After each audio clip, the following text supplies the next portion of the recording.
Here is another proof that Muhammad was the author of the Qur'an. Well, today we will look at the most important difference between the Torah and the Qur'an among the Abrahamic stories. Question: who was Abraham going to sacrifice, Isaac or Ishmael? Muhammad in Surah 37, ayat 99 to 113 does not name his son, but it is clear from his retelling that it was none other than Ishmael. So let's compare the two stories. Here are main differences. Number 1. Muhammad thought that Abraham saw in a dream that he was cutting up Ishmael. However, in the Torah, God speaks to Abraham in reality and orders him to offer Isaac as a burnt offering. Number 2. Muhammad thought that Ishmael agreed to die, thus showing the great faith not only of Abraham but also of Ishmael. And Ishmael's faith even greater than Abraham's, for it was Ishmael who would die as a result, not Abraham. But Ishmael's obedience is beyond praise. Even Abraham asks Ishmael what he thinks about it. Muhammad wishes to emphasize that Abraham gives the final decision to Ishmael while he himself is not really involved. And Ishmael could have said no. But praise be to Allah, Ishmael did not hesitate to give himself to Allah. That was the strength of Ishmael's faith, who became a prophet for the Arabs in Mecca, who built the Kaaba along with Abraham, and from whom Muhammad himself was descended. Great reality. How cleverly Muhammad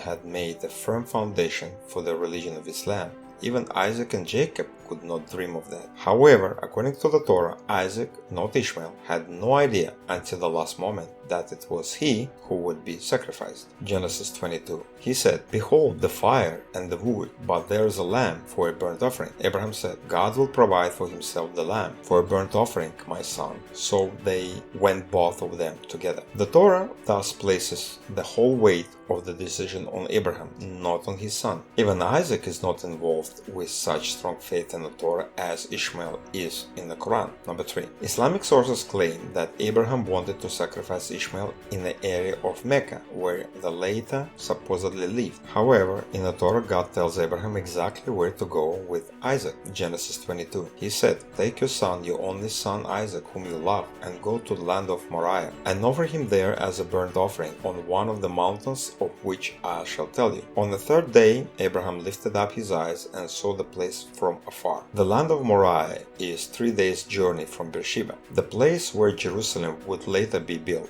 fits the description geographically, but the Mecca does not fit geographically. First, because of the name. Moriah is not Mecca, no matter how Muslims want to believe in it. And second, Mecca is no less than 33 days away from Beersheba, not 3 days as the Torah says. A reasonable question arises. Why is this that for the first time Muhammad, when retelling the stories, so clearly contradicts the account of the Torah? After all, previously all of his errors in the stories of the prophets could be categorized as unintentional, committed out of ignorance. However, it is hard to believe that Muhammad did not know the well-known story of Isaac's sacrifice. Why does he replace Isaac with Ishmael? Muhammad's obvious falsification of the fact has a clear purpose. Muhammad is creating a new prophetic branch that gives him legitimacy and succession. Besides, according to the Torah, Ishmael plays a minor role and is hardly ever mentioned in the Bible, and all attention is turned to Isaac, Jacob, and their descendants. The Quran, on the other hand, focuses on Ishmael, while Muhammad mentions Isaac and Jacob in passing as secondary characters. In this, Muhammad accomplished his main goal of legitimizing Islam. What is the better way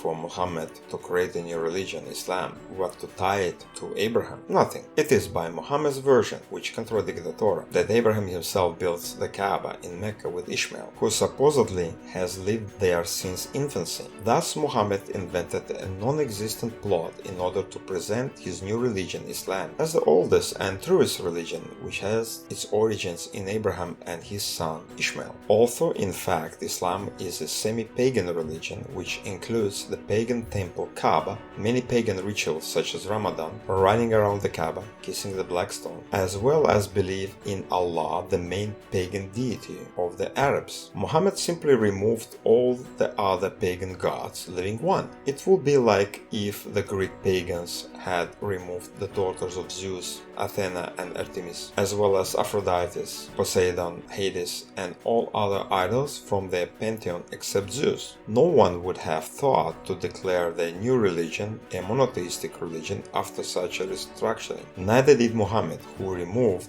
all but one of the other idols, make Islam, a religion suddenly related to Abraham. Thus, Islam is not a monotheistic religion. Until next time.